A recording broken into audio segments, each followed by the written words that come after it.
Romans 3. God's faithfulness.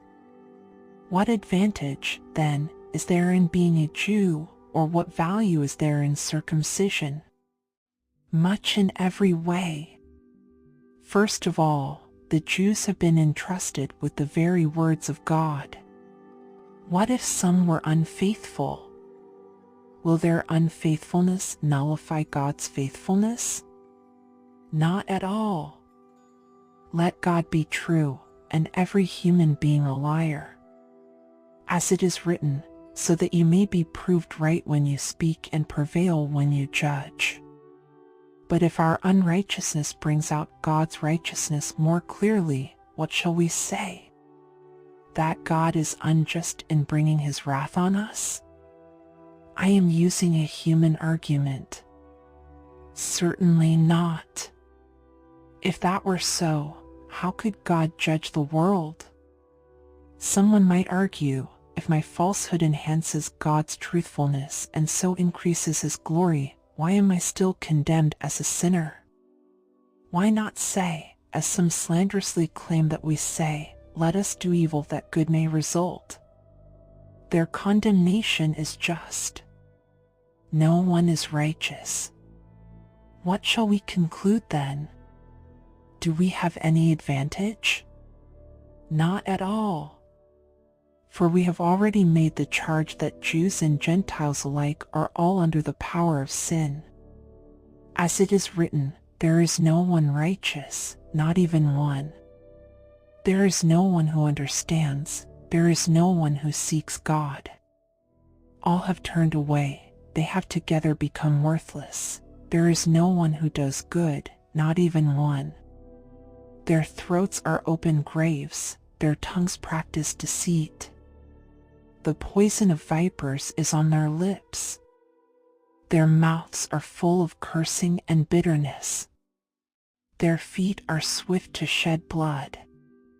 Ruin and misery mark their ways, and the way of peace they do not know. There is no fear of God before their eyes. Now we know that whatever the law says, it says to those who are under the law, so that every mouth may be silenced and the whole world held accountable to God.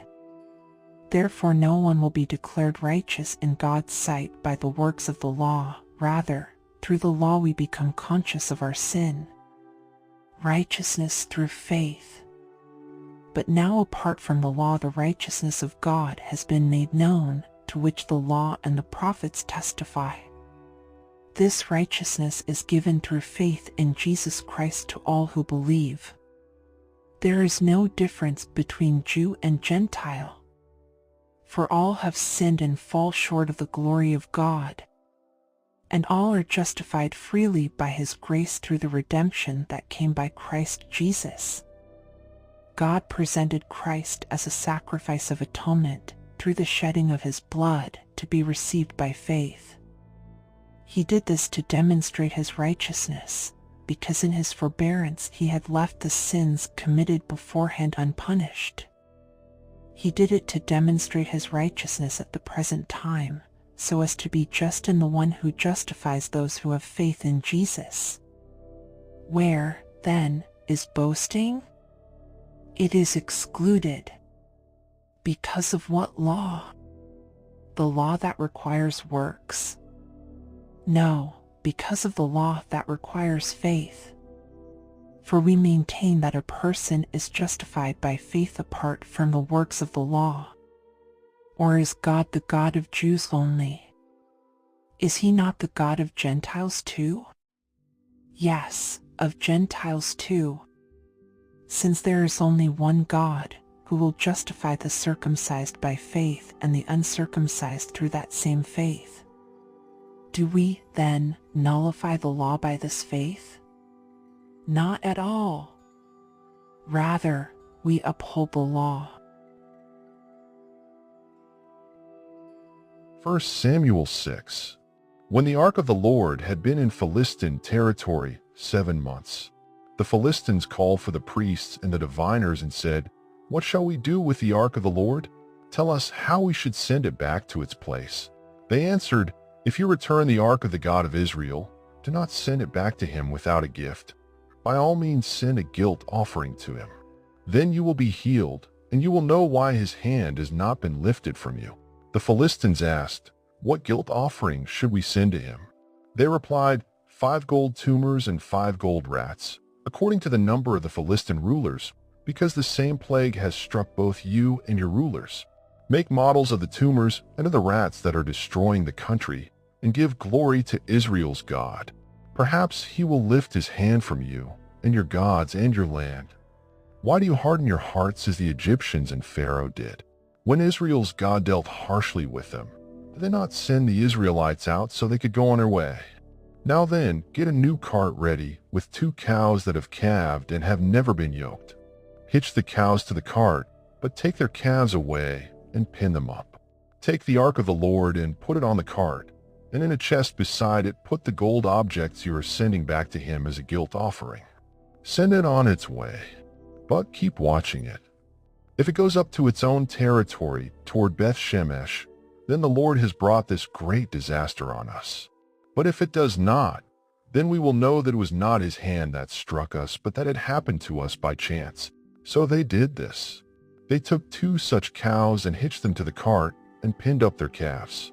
They placed the ark of the Lord on the cart, and along with it the chest containing the gold rats and the models of the tumors. Then the cows went straight up toward Beth Shemesh, keeping on the road and lowing all the way. They did not turn to the right or to the left. The rulers of the Philistines followed them as far as the border of Beth Shemesh. Now the people of Beth Shemesh were harvesting their wheat in the valley, and when they looked up and saw the ark, they rejoiced at the sight. The cart came to the field of Joshua of Beth Shemesh, and there it stopped beside a large rock. The people chopped up the wood of the cart and sacrificed the cows as a burnt offering to the Lord. The Levites took down the ark of the Lord, together with the chest containing the gold objects, and placed them on the large rock. On that day, the people of Beth Shemesh offered burnt offerings and made sacrifices to the Lord. The 5 rulers of the Philistines saw all this, and then returned that same day to Ekron. These are the gold tumors the Philistines sent as a guilt offering to the Lord, 1 each for Ashdod, Gaza, Ashkelon, Gath, and Ekron. And the number of the gold rats was according to the number of Philistine towns belonging to the 5 rulers, the fortified towns with their country villages. The large rock on which the Levites set the ark of the Lord is a witness to this day in the field of Joshua of Beth Shemesh. But God struck down some of the inhabitants of Beth Shemesh, putting 70 of them to death because they looked into the ark of the Lord. The people mourned because of the heavy blow the Lord had dealt them. And the people of Beth Shemesh asked, "Who can stand in the presence of the Lord, this holy God? To whom will the ark go up from here?"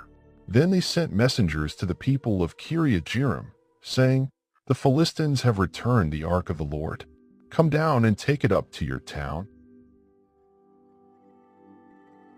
1 Samuel 7. So the men of Kiriath-Jearim came and took up the ark of the Lord. They brought it to Abinadab's house on the hill and consecrated Eleazar his son to guard the ark of the Lord. The ark remained at Kiriath-Jearim a long time, 20 years in all. Then all the people of Israel turned back to the Lord. So Samuel said to all the Israelites, "If you are returning to the Lord with all your hearts, then rid yourselves of the foreign gods and the Ashtoreths and commit yourselves to the Lord and serve him only, and he will deliver you out of the hand of the Philistines." So the Israelites put away their Baals and Ashtoreths and served the Lord only. Then Samuel said, "Assemble all Israel at Mizpah, and I will intercede with the Lord for you." When they had assembled at Mizpah, they drew water and poured it out before the Lord. On that day they fasted, and there they confessed, "We have sinned against the Lord." Now Samuel was serving as leader of Israel at Mizpah. When the Philistines heard that Israel had assembled at Mizpah, the rulers of the Philistines came up to attack them. When the Israelites heard of it, they were afraid because of the Philistines. They said to Samuel, "Do not stop crying out to the Lord our God for us, that he may rescue us from the hand of the Philistines." Then Samuel took a suckling lamb and sacrificed it as a whole burnt offering to the Lord. He cried out to the Lord on Israel's behalf, and the Lord answered him. While Samuel was sacrificing the burnt offering, the Philistines drew near to engage Israel in battle. But that day the Lord thundered with loud thunder against the Philistines and threw them into such a panic that they were routed before the Israelites. The men of Israel rushed out of Mizpah and pursued the Philistines, slaughtering them along the way to a point below Beth-kar. Then Samuel took a stone and set it up between Mizpah and Shin. He named it Ebenezer, saying, "Thus far the Lord has helped us."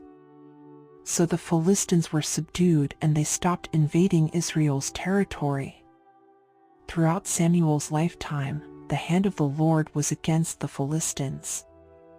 The towns from Ekron to Gath that the Philistines had captured from Israel were restored to Israel, and Israel delivered the neighboring territory from the hands of the Philistines. And there was peace between Israel and the Amorites. Samuel continued as Israel's leader all the days of his life.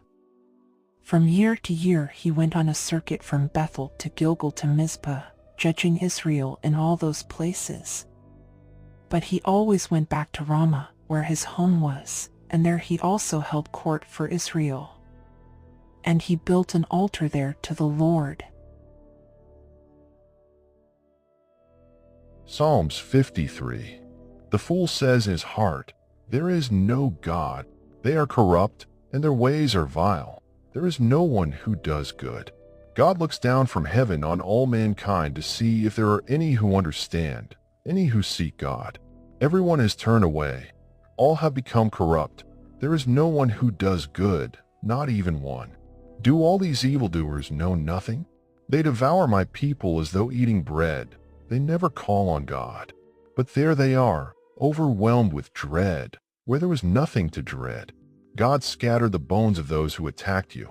You put them to shame, for God despised them. Oh, that salvation for Israel would come out of Zion.